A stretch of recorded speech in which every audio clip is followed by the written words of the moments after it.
guys, Matty Graham here from Exponential Performance Coaching, back with another Whiteboard Wednesday. Now I got this question about when you're training on the bike. Should you mash big gears or spin small gears? Now what I want to do is just take this back a step and look at power, because power is what this is all about.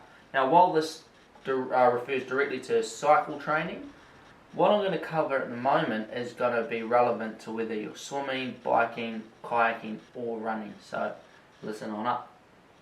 Now power, if we have a look at what power actually is, power is a function of work, so how much work you do over the time that you do it. So to produce more power, which is just a measurement unit of watts, you can do more work, or you can do it in a shorter time. Now for cycling, what I like to do is simplify this a little bit.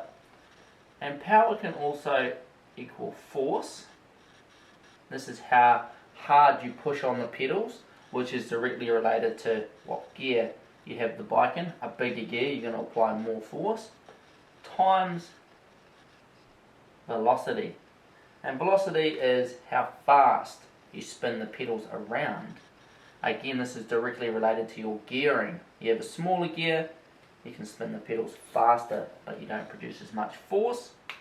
So the combination of these two is critically important. Pretty much our gearing and our cadence. In this here, you may have heard the analogy of a pile of bricks. So let's say we have a pile of bricks here, and your job is to move them over here. Now if you were to go and try and pick up this whole pile of bricks at once, it would require a lot of force, too much force to what your body's capable of. But what you could do is you could pick up one brick at a time, which would require relatively low force, and then move them very quickly at a high velocity over to your new pile. Alternatively, if you wanted to speed the process up and produce more power, you could pick up two bricks. Your force would be higher, your velocity would probably remain fairly similar. So you may be able to, in the example of biking, put it into a slightly bigger gear and your cadence would stay the same. You'd produce more power, you'd go faster. You could maybe increase to another gear, produce more force, pick up 3 bricks. Velocity may start to drop slightly, but your power and therefore speed may be relatively the same. If we went to bang it into a really big gear and say we picked up 5 bricks at a time, what we'd probably find is that 1, our velocity would slow considerably, stacking the bricks on there, then carrying them across. Velocity would decrease, or our cadence, but our force would increase. But what we'd probably find is over time, our muscular system would become burnt out and our legs would become tired. So, if we're thinking about force times velocity, we want to find an optimal range that stresses both the cardiovascular system, so it's your heart, your lungs, all of your blood circulating around the body, and your muscular system, so those muscles.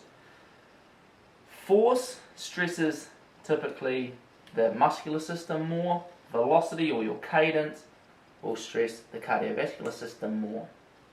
So what we're going to do is find that happy balance, probably somewhere around our 3 brick area. Happy medium between cadence, gearing, optimize our power, maximize our speed. And this can bring us over here to our force velocity curve. And what this curve tells us is when our force is high, our velocity is usually reasonably low.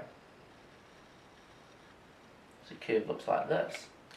And then alternatively, when our velocity is very high, so we've got a very high cadence, we can't produce much force.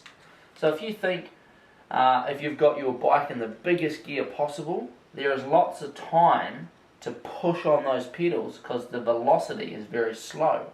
So you've got a lot of time to produce a lot of force.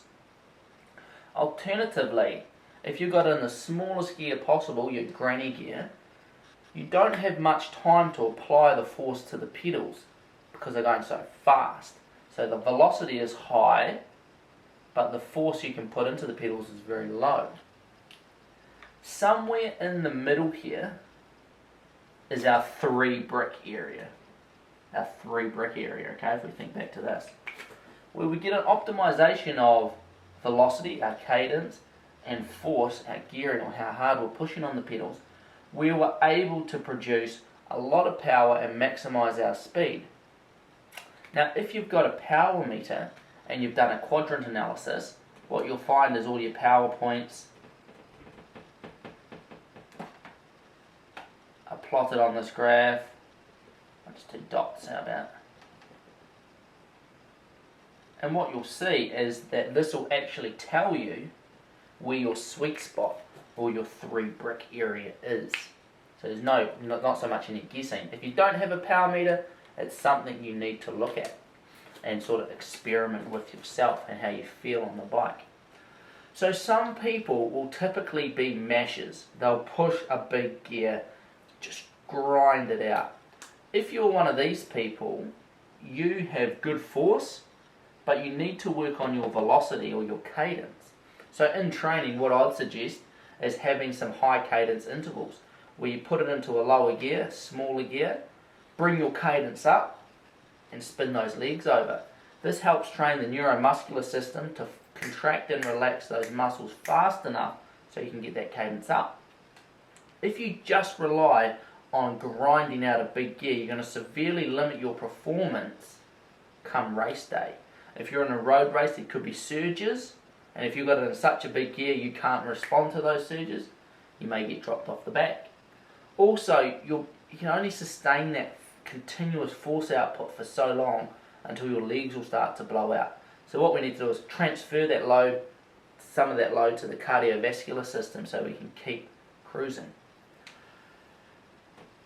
Often the people that are grinders are the bigger, stronger guys that can really push a big gear, and on the other side is the people that are spinners that can spin a small gear and go quite fast, are the smaller people.